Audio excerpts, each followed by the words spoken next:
সামনেই আসছে জন্ম অষ্টমী। জন্ম অষ্টমীর দিনে গোপালের ভোগ নিবেদন করতে পারেন এমন একটি রেসিপি আজ আপনাদের সাথে শেয়ার করব। তো চলুন আজকের রেসিপিটা শেষ পর্যন্ত দেখার জন্য অনুরোধ রইল। নমস্কার বন্ধুরা, রুনুর রান্নাঘরে আজও এক নতুন পর্বে সবাইকে আবারও একবার আমন্ত্রণ জানাই। রেসিপিটি বানানোর জন্য আমি এখানে নিয়ে নিয়েছি একটা স্টিলের পাত্র। তাতে নিয়ে নেব 150 গ্রাম পরিমাণ সুজি। সুজিটাকে আমি নর্মাল জলে ভিজিয়ে রাখব। আমি প্রায় হাফ গ্লাস মতো জল দিয়ে সুজিটাকে ভিজিয়ে রাখব।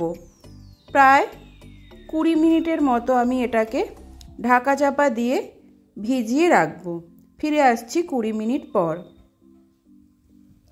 দেখুন সুজিটা আমার কিন্তু খুব ভালোভাবে ভিজে গেছে, দেখুন, আর জলটাও শুষে নিয়েছে। জলটা কিন্তু খুব বেশি দেওয়া যাবে না, সুজিটা শুষে নিয়ে আর যেন খুব বেশি পরিমাণ জল না থাকে। এবার আমি খুব ভালোভাবে সুজিটাকে হাত দিয়ে এইভাবে থেসে নেব। সুজিটাকেও আমি খুব ভালোভাবে থেসে নিয়েছি প্রায় 5 মিনিট সময় ধরে।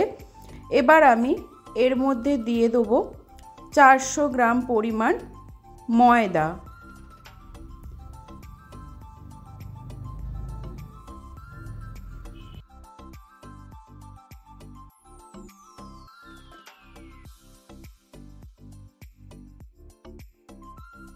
এতে দিয়ে দিলাম 1 কাপ মতো কোরানো নারকেল, আর দেবো 1 কাপ মতো কুচিয়ে নেওয়া নারকেল। আপনারা চাইলে শুধু কোরানো নারকেলই কিন্তু দিতে পারেন।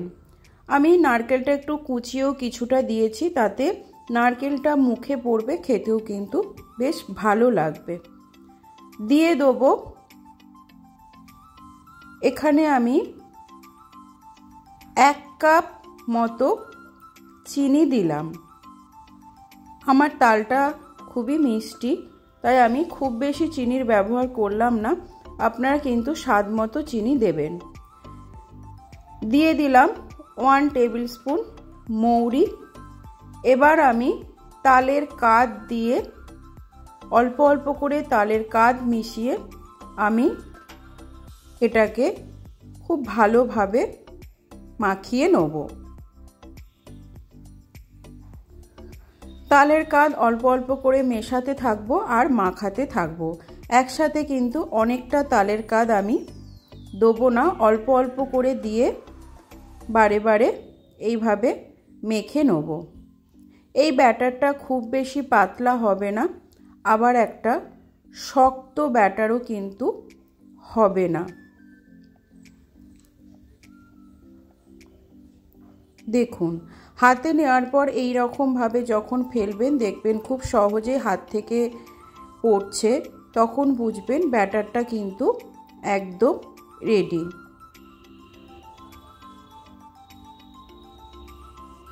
আপনারা চাইলে এটাকে ঢাকা চাপা দিয়ে 10-15 মিনিটের জন্য একটু রেস্টে রাখতে পারেন, তাতে চিনিটা গলে যাবে। আমি আর এটাকে রেস্ট দিলাম না, আমি এটাকে ভেজে নেব। ভাজার জন্য দিয়ে দিলাম কড়াতে সাদা তেল। তেলটা যখন খুব ভালোভাবে গরম হবে তখন এই রকম ব্যাটার নিয়ে ছোট্ট ছোট্ট করে তেলের মধ্যে আমি ছেড়ে দেবো। তেলটা গরম হয়ে যাওয়ার পর গ্যাসের ফ্লেমটা মিডিয়ামে রাখতে হবে, না হলে কিন্তু বাইরে থেকে ভাজা হয়ে যাবে, ভেতর থেকে কিন্তু কাঁচা রয়ে যাবে। তাই মিডিয়াম ফ্লেমেই কিন্তু বড়াগুলো ভেজে নিতে হবে। এবার আমি উল্টে পাল্টে খুব ভালোভাবে এগুলোকে ভেজে নেব যতক্ষণ পর্যন্ত না একটা লালচে রং ধরে আসে।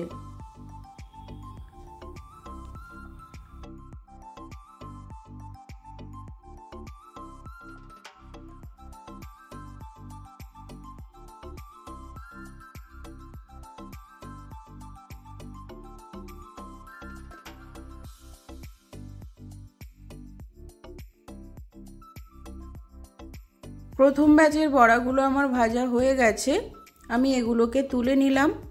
সেম প্রসেসে আরও কিছু বড়া আপনাদেরকে ভেজে দেখাচ্ছি। সামনেই জন্মাষ্টমী, গোপালের ভোগেও কিন্তু এইভাবে বড়া বানিয়ে আপনারা ভোগ নিবেদন করতে পারেন। এছাড়াও এখন তো ভাদ্র মাস, তাল বাজারে প্রচুর পরিমাণে পাওয়া যাচ্ছে, নিজেরাও বড়া ভেজে খেতে পারেন। এগুলো খেতে কিন্তু খুবই সুস্বাদু হয়। অবশ্যই বাড়িতে এইভাবে একবার বানিয়ে দেখবেন, আশা করি আপনাদেরও খুব ভালো লাগবে।